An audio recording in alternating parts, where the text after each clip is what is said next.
নমস্কার বন্ধুরা, আগের দিনের ভিডিওতে আমি দেখিয়েছিলাম কালী ঠাকুরের প্যান্ডেলের, আর আজকের ভিডিওতে দেখাবো স্বয়ং কালী মায়ের পুজোর।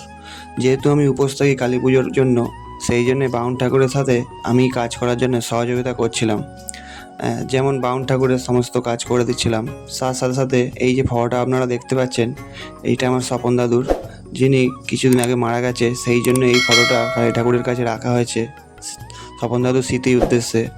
তারপরেই বাউন ঠাকুরের কথা মতো আমি এক এক করে সমস্ত মালা ঠাকুরের গলায় পরিয়ে দিলাম।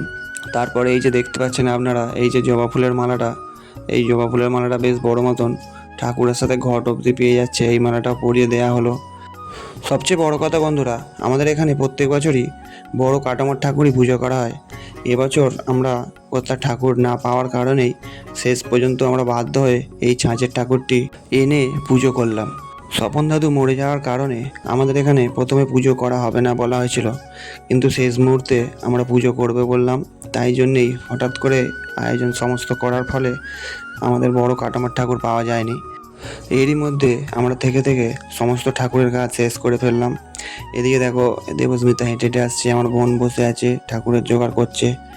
এরই মধ্যে আমাদের বাড়ির তৈরি করা 108টা বেলপাতার মালা, সেইটাও পরিয়ে দিলাম। তো বন্ধুরা, তোমরা দেখতেই পাচ্ছ ঠাকুরের জোগাড় পুরো কমপ্লিট। এবার বাউন ঠাকুর পুজোয় বসবেন। বাউন ঠাকুর চারদিকে আগে শান্তি জল ছড়া দিয়ে তিনি পুজোয় বসে পড়লেন। তো দেখতেই পাচ্ছ তোমরা বন্ধুরা, সবাই মিলে বলে জয় মা কালী। এরই মধ্যে আমি ধনুচির আগুনটা জ্বালতে বসে পড়লাম। ভালো করে ধুনোটা চারদিকে দিয়ে দেওয়া দরকার আছে পুজোর সময়।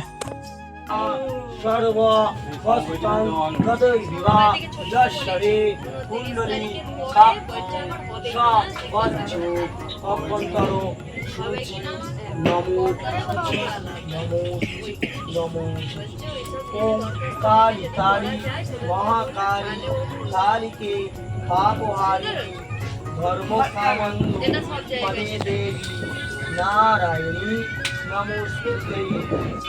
বন্ধুরা, আপনারা দেখতে পেলেন আমার পুষ্পাঞ্জলি দেওয়া হয়ে গেল। এবারে হোম হবে, হোমের জোগাড় যাক চলছে, তোমরা দেখতে থাকো। तारीख खाते जोर करी